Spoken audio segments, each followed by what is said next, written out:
All right, welcome in everyone. Today's deep dive is going to be all about employee experience design. Ooh, interesting. But, we're not just going to skim the surface. We really want to dig into why some of these typical approaches that companies use to improve EX just totally miss the mark. I'm ready to go deep. Perfect. So, to help us out, we've got this really cool illustration. I guess you could kind of think of it like a comic book story. It's a little different, but stay with me. It's going to be good. I like where this is going. Love a good visual. Okay, so picture this. Yeah. You've got a CEO Mm-hmm. and the head of HR, and they are, like, seriously stressed out. Been there. Oh, yeah. Employee retention is a total nightmare. Engagement scores are completely flatlining. They've tried every trick in the book. Pizza parties, casual Fridays, even bought all new furniture for the break room, Yeah. but nothing's working. It's so common, though. Happens all the time. They just get caught in this cycle of, like, reacting to the problems instead of actually trying to figure out what's causing them. Exactly. And that's where this illustration gets really interesting. In swoops this representative from a company called, get this, the Strengths Company. And they just lay down this, like, total truth bomb. Okay, I'm intrigued. They basically say, look, you can't fix what you don't understand. Makes sense to me. Turns out they've been looking at HR like it's just this one giant thing. Mm-hmm. Instead of breaking it down into all the different stages that, an employee goes through, like from the moment they even hear about the company to the day they leave. Right, because it's not all one giant blob, is it? Every stage, like, comes with its own challenges, its own opportunities. Exactly. It's almost like using the exact same wrench to fix every problem in your house. Oh, yeah. Good analogy. You wouldn't use a wrench to, like, fix a leaky faucet and Hey. rebuild your car engine, right? Definitely not, no. So the illustration actually lays out these 7 stages, and they call them attract, hire, onboard, motivate, perform, develop, and then, of course, depart. And their whole point is, if you really want to get EX right, you've got to figure out what's working and what's not working at each of those stages. Or otherwise you're just kind of blindly throwing things out there and hoping something sticks. Exactly. So let's walk through those stages, okay? Let's start with attract. In the illustration, we see all these companies trying to reel in candidates using these fancy EVP videos. Oh, yeah. The super polished corporate-y ones. But the candidates are not impressed. In fact, some are even ghosting companies after multiple rounds of interviews. Ouch. Or, like, even accepting a job offer and then just, like, never showing up. Yeah, exactly. And the point the illustration is making is it's just not enough to slap together a video showing off, like, your ping pong table or your kombucha on tap. For sure. Today's candidates, they want more than just perks. They want the real deal. Authenticity, right? Yeah. Mm-hmm. Think about it. Like, have you ever really been convinced by one of those overly slick corporate videos? I know I haven't. Nope, not really. You want to hear from the actual people who work there? Right, real employees. Yeah, you want to understand the company culture, the values, what it's actually like to be part of the team. That makes sense. Yeah. Like, it's like picking a restaurant. Okay, yeah. You might see a fancy menu, but you're way more likely to go someplace if a friend tells you the food is actually good. Absolutely. And that's why employee-generated content is so powerful. Oh, interesting. So, like, encouraging your employees to share their experiences, good and bad, I see. like online, on Glassdoor, wherever potential candidates are actually looking. Embrace it, because it's happening anyway. Okay, so let's say you actually manage to attract some awesome talent. You get to stage 2, hire. But in our illustration, this stage is a total mess. Candidates are getting ghosted by companies after multiple rounds of interviews, bombarded with, like, conflicting information from different people. Oh, it's rough out there. It really is. It's Yeah. almost like some companies are intentionally trying to make hiring as complicated as possible. Sometimes it feels that way, right? And I think the companies forget one crucial thing. The candidates, they have other options. Oh, right, for sure. They're not just sitting around waiting for that one perfect job offer. They're evaluating you just as much as you're evaluating them. So true. There's this one part of the illustration that shows a candidate getting ghosted after like 3 rounds of interviews. I bet that was super demoralizing. Ugh, I can only imagine. It's like getting stood up on a date. Totally. Makes you never want to apply there again. Yeah. And then you tell your friends how terrible the experience was. Exactly. And that word of mouth, it can really hurt a company's reputation. So what can companies do to, make the hiring process better? What does it even mean to make it more human? Well, one thing is just being a decent human being. You mean like communicating clearly? Yeah, Yeah. exactly. Keep candidates in the loop. Let them know what's going on, what the timeline looks like, whether they're moving on to the next round. Right, right. Even if you decide they're not a good fit, tell them, like, don't leave them hanging. It's just respectful. Basic manners. Totally. Another thing is to actually get to know the person, like beyond their resume. What are they passionate about? What are their career goals? Make them feel like a human being, not just another application in the pile. Okay, so let's fast forward. Mm. We've somehow managed to attract great candidates. We've even navigated the whole hiring process without completely scaring them off. Cute. Now comes onboard, which has got to be one of the most important stages, right? For sure, it's make or break time. But the illustration shows this new hire just looking totally lost, drowning in paperwork, Yeah. no idea who to turn to for help, like they've been thrown into the deep end and are expected to just swim. Oof. That's rough. And unfortunately, it's pretty typical. Companies just don't get how important a good onboarding experience is. They think it's just about, like, filling out paperwork, showing them where the bathroom is, but it's so much more than that. You know, I remember my first job after college. I was so pumped to start, but the onboarding process was just awful. Oh, no. I had absolutely no idea what I was doing. It took me months to even figure out, like, who to ask for help. See? And that kind of experience can stick with you for your entire time at the company. It really can. Those first few weeks, they're crucial for setting expectations, getting to know the team, feeling like you belong there. If you mess that up, it's going to be an uphill battle. Totally. So what does a good onboarding experience actually look like then? Is it all about like team building exercises and welcome lunches? Well, those can be nice, but the real key is having a structure, Okay. clarity, support. New hires need to understand their role, how their work fits into the big picture, and they need to feel comfortable asking for help. Like set them up for success from day one. Right. Exactly. Don't just throw them in the deep end and hope they figure it out. Invest in their success, and they'll invest back in yours. Makes sense. Yeah. So we've attracted the right people, hired them, onboarded them. They're settled in, they're ready to make a difference. Now it's all about motivating them to actually, do their best work, right? Totally. And here's where things get a little tricky. Okay. Because the illustration actually shows a shift away from focusing just on engagement. Oh, interesting. It's about creating an environment that truly motivates people. So what's the difference then? For years, it's all been about engagement surveys, trying to push those scores up with like perks and incentives. Yeah, yeah. But engagement, it's kind of like fleeting, Okay, yeah. It doesn't last. True motivation, though, it comes from a much deeper place. Oh, interesting. Like aligning your employees' values with the company's mission, giving them ownership over their work. I see, yeah. It's not just about being engaged, it's about being fully invested in what they're doing. Right, right.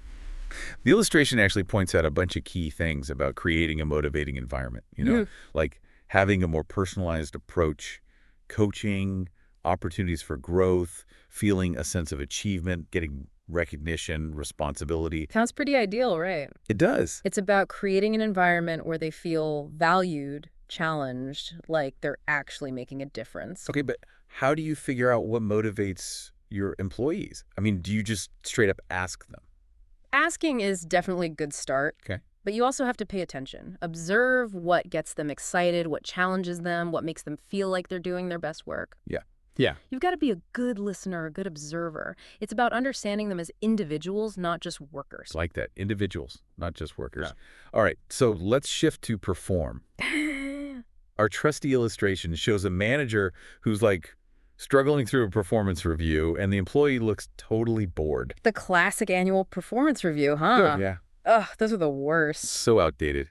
And they're just not effective. It's like getting a grade on a test, months after you've already forgotten what you even studied. Exactly. What's the point? It's demotivating for everyone involved. So what's the solution? How do we get rid of these old school performance management systems? You have to shift to a more, I guess you could say, continuous feedback kind of approach. Think more like regular check-ins, coaching conversations. Okay, yeah. Focus on development, not just evaluation. Create an environment where feedback is seen as something helpful, not a punishment. Right. You, the listener, probably get this already, but it's like, imagine if we applied this to other parts of life, right? Oh, interesting, yeah. What if we got regular feedback on how we're doing as parents, friends, even podcast hosts. Oh, wow. We'd be constantly learning and growing. Totally. And that's what we want for our employees, too. Continuous learning, always getting better. And that brings us to develop. In the illustration, we see this stark contrast between like traditional training programs where everyone gets the same thing, Mm. and then this more personalized approach to development where each employee gets something tailored to their own goals. That's the way to go. It's about recognizing that people learn differently, have different ambitions. Yeah, you can't just force everyone through the same cookie cutter program and expect amazing results. So give people options. Yeah, Let them choose what's most relevant to their own career goals. exactly. And that's how you empower them to really take ownership of their development. And when they feel like they're growing, they're going to be way more engaged and committed to the company, right? Absolutely. Yeah, And finally, that brings us to depart. Even though it's a little sad, it's a reality. it is. People move on. Yeah. But our illustration actually makes a big point of showing that this doesn't have to be the end of the relationship. It shouldn't be. Too many companies treat departing employees like they're like jumping ship to the enemy. Oh, yeah. It's crazy. But these are people who've contributed so much to the company. Exactly. They could be incredible brand ambassadors. They could refer other great people. Heck, they might even come back someday with a whole bunch of new skills. The illustration actually shows a former employee coming back to the company and being welcomed back with, like, open arms, That's the kind of culture we should be aiming for. where departing employees are treated with respect and the door is always open for them to return. It's about building bridges, not burning them. Okay, so we've, like, really skimmed the surface of these 7 stages. I think it's pretty clear each one plays a huge role in the overall employee experience. For sure.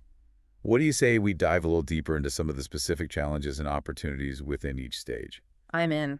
Let's do it. All right, so let's kick things off with attract. You know, that first stage where you're trying to get great people interested in your company.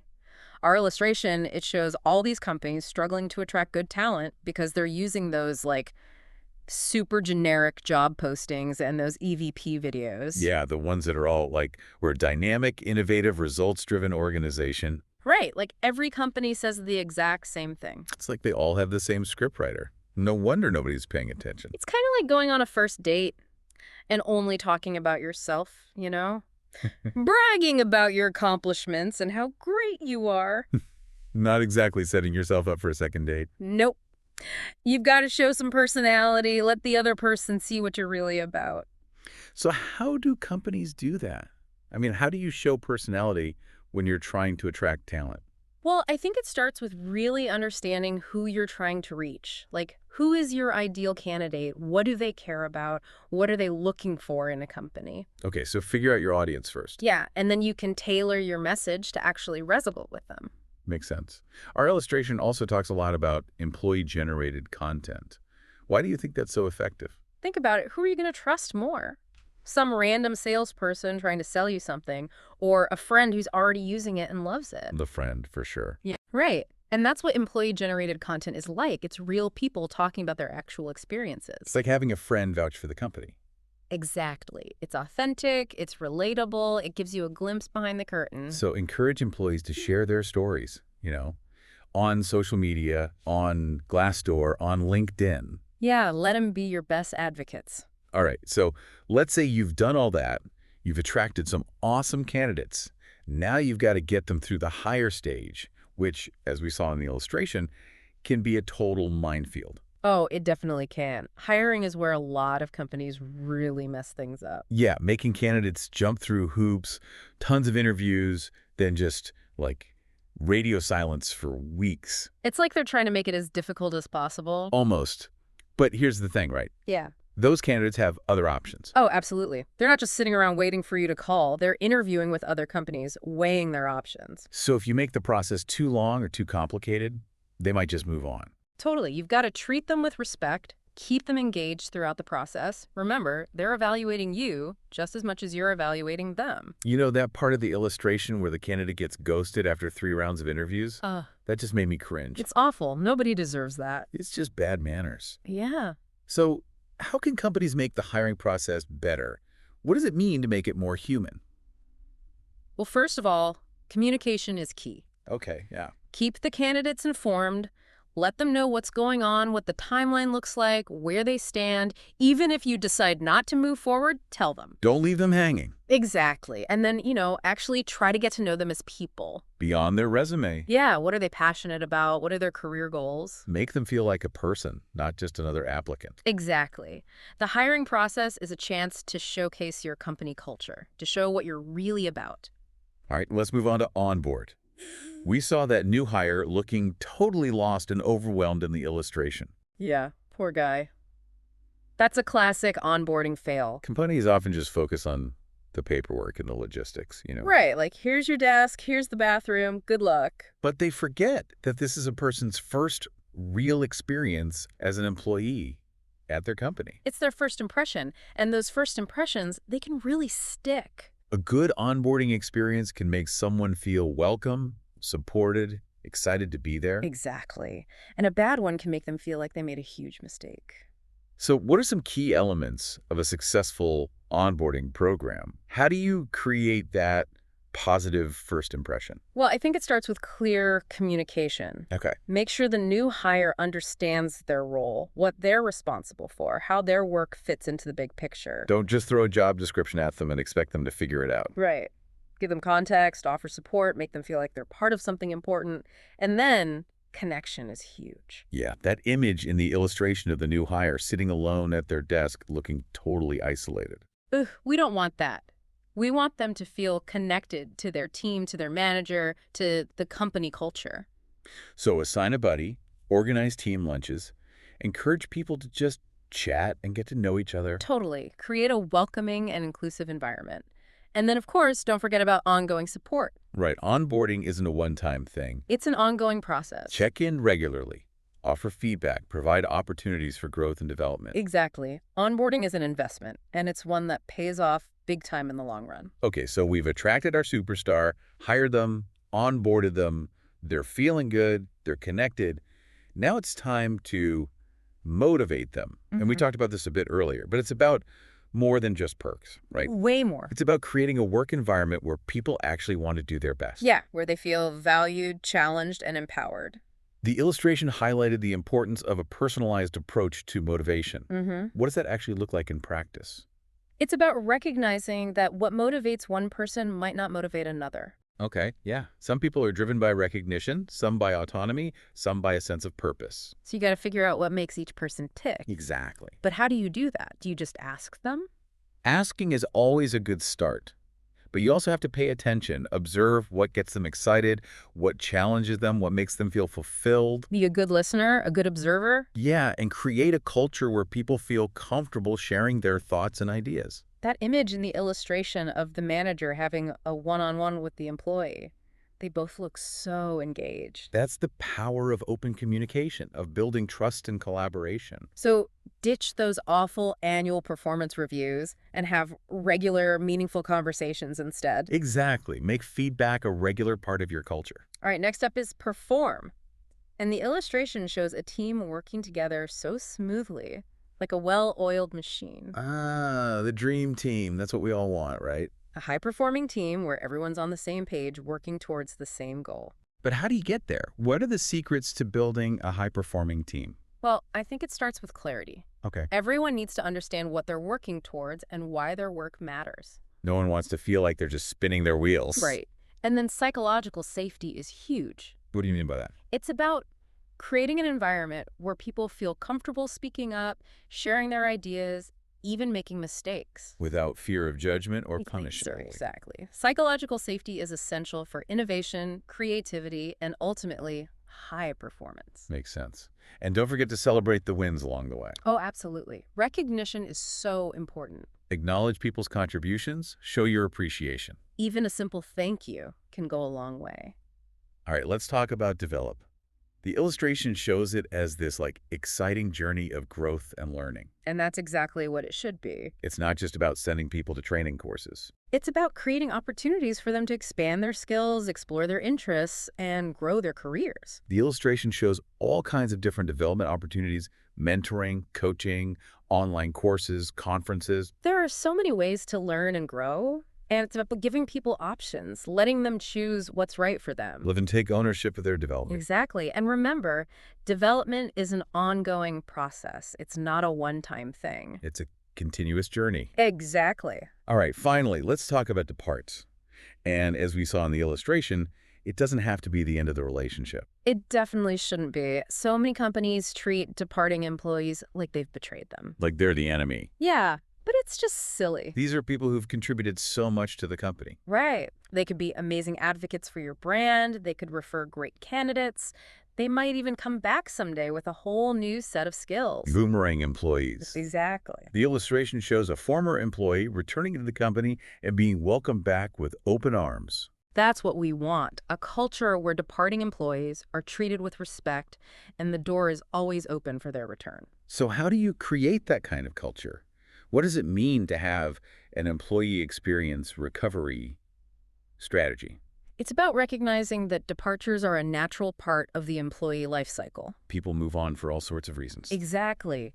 New opportunities, personal circumstances, maybe they just need a change. It's not always personal. Right. And it's about not burning bridges. Stay in touch, wish them well, Yeah, let them know you appreciate their contributions. and keep that door open for future collaborations or even a return to the company. Exactly. You never know what the future holds. It's all about building and maintaining relationships. That's it. Employee experience doesn't end when someone walks out the door. It's an ongoing journey.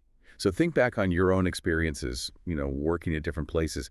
Which of these 7 stages really had the biggest impact on you? Was it like a really awesome onboarding experience that made you feel instantly welcome and part of the team? Or maybe you had a manager who was like totally invested in helping you grow and develop. Yeah. What really stood out, good or bad? And what do you think companies could do to make those stages even better for their people? This is a good question. I think it's easy to get so caught up in the day-to-day stuff that we don't always stop and think about the bigger picture. Right. How these experiences, good or bad at work, can really affect how we feel overall. Totally. This whole deep dive has really been eye-opening for me. Me too. It's made me realize that employee experience, it's not just about fun perks or whatever. Right. It's about creating a culture where people feel like they matter, that they're respected and supported. Absolutely. It's about creating a workplace where people can actually do their best work and recognizing that it's not like a one-time thing. Right. It's a journey. Companies have to keep listening to their employees, learning, and being willing to adapt, Yeah, it's an investment, but it's one that's totally worth it. Agreed. Because when your employees are happy and thriving, the whole business thrives. So to all those CEOs and HR leaders out there listening, Yeah. pay attention. The future of work is all about putting people first. Invest in your employees' experiences, and they will invest back in you, guaranteed. That's the big takeaway from our deep dive today. Thanks for joining us, everyone. Thanks for having me. Until next time, keep diving deep.